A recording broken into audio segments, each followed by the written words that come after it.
What might you see in a classic nude painting? Really realistic. Okay, very good. Another thing about classical nudes is that typically they came from something related to some kind of a story that would be well known. A biblical story, a story related to some kind of ancient kind of mythology. Rarely did you see nudes in classical painting that were just real people. They were always like, like some woman out in the woods who's like from story like from Shakespeare, and she's behind a tree and she's kind of popping out. She also didn't look at the viewer in the old paintings. Are they looking at you? No. Look at the two of the women in the middle. Yeah, there's three of them. They're all looking right at you, aren't they? Yeah. Okay. Nudes were typically didn't do that. Okay, because they were supposed to be kind of like off in the distance, and you just kind of see them. Well, that's another thing, is that they were, they're actually introducing you into the painting by looking at you, and they are really not meant to be very beautiful, right? Usually, you think about a painting of like a woman who's some like mythological thing that comes from some kind of story. As being this beautiful woman you see out in the woods like a mermaid, right? It's not that way at all. Okay. They're actually kind of intentionally made to look kind of weird and kind of ugly on purpose, right?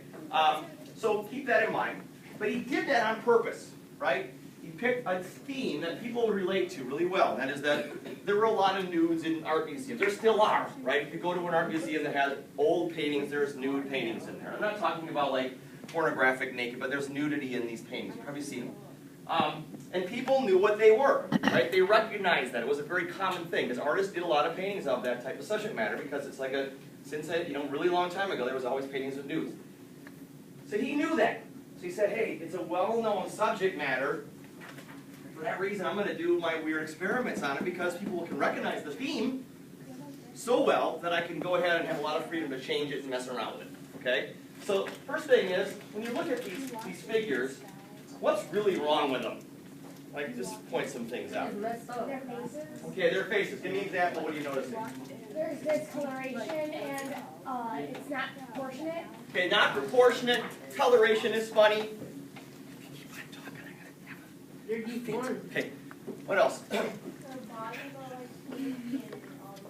Pink, yeah, and different colors. Now, here's the weirdest thing, and I always call this the lady who has a bacon leg. All right, can I turn the lights off for 1 second, Mr. Ellis? Yep. It's going to ruin your performance, but I kind of have to. It's All right, so I call her old bacon leg. Look at this right here. So you got, normal kind of, and then, whoa, what? You guys notice that? Yeah. What the heck happened there? So we're noticing very strange things happening, right? Her leg just kind of morphs into something that could just be part of the background. You'll notice here, right? So we have this woman's body just kind of turns into the background. Like, where did she, what? All right? You've also got here, which is a very common thing, a profile eye on a, profile face and a frontal eye, okay?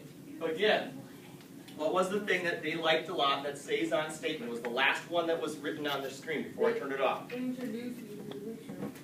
The last thing that was on the screen. They like to show Multiple viewpoints and